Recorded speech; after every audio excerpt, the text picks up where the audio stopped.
एक बार गौतम बुद्ध वैशाली नगरी में धर्म प्रचार के लिए जा रहे थे। जब वे नगरी के बीचों बीच से गुजर रहे थे तो उन्होंने देखा कि कुछ सैनिक तेजी से भागते हुए एक लड़की का पीछा कर रहे हैं। वह डरी हुई लड़की एक कुएं के पास जाकर खड़ी हो गई। वह हाँफ रही थी और प्यासी भी थी। बुद्ध ने बालिका को अपने पास बुलाया और कहा कि वे उनके लिए कुएं से पानी निकाले, स्वयं भी पिए और उन्हें भी पिलाए। इतनी देर में सैनिक भी वहां पहुंच गए। बुद्ध ने उन सैनिकों को हाथ के संकेत से रुकने को कहा।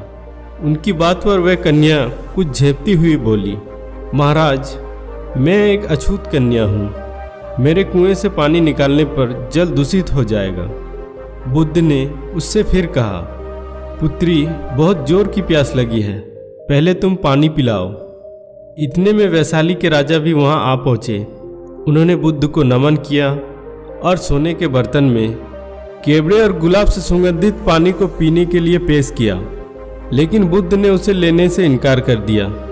बुद्ध ने एक बार फिर बालिका से अपनी बात दोहराई। इस बार बालिका ने साहस बटोरकर कुएं से पानी निकालकर स्वयं भी पिया और गौतम बुद्ध को भी पिलाया। पानी पीने के बाद बुद्ध ने बालिका से भय का कारण पूछा। कन्या ने बताया, मुझे संयोग से राजा के दरबार में गाने का अवसर मिला था। राजा ने मेरा गीत सुन मुझे अपने गले की माला पुरस्कार में दी, लेकिन उन्हें किसी ने बताया कि मैं एक अछूत कन्या हूँ। यह जानते ही उन्होंने अपने सैनिकों को मुझे कैद खाने में डालने का आदेश दिया। मैं किसी तरह उनसे बचकर यहाँ तक पहुँची थी कि आप मिल गए। इस पर बुद्ध ने कहा, सुनो राजन, मैं चाहता हूँ कि आप इस बात को हमेशा याद रखें कि किसी भी इंसान की पहचान उसके धर्म या जाति से नहीं, बल्कि उसके गुणों और कर्मों से होती है। जिस बालिका से निकले मधुर कंठ के गीत का आपने आनंद उठाया, उसे पुरस्कार दिया, इसके कार्य इतने अच्छे हैं, वह अछूत हो ही नहीं सकती। यहाँ पर नीची सोच और छोटे कार्य करके अछूत होने का परिचय तो आपने दिया है।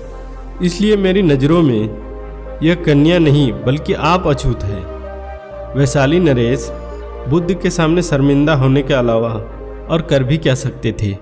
उन्होंने बुद्ध से क्षमा मांगी और वहाँ से चले गए। तो दोस्तों, इस कहानी से सीख यही है कि कोई भी इंसान अपने कार्यों और विचारों से बड़ा बनता है, अपने धर्म या जाति से नहीं।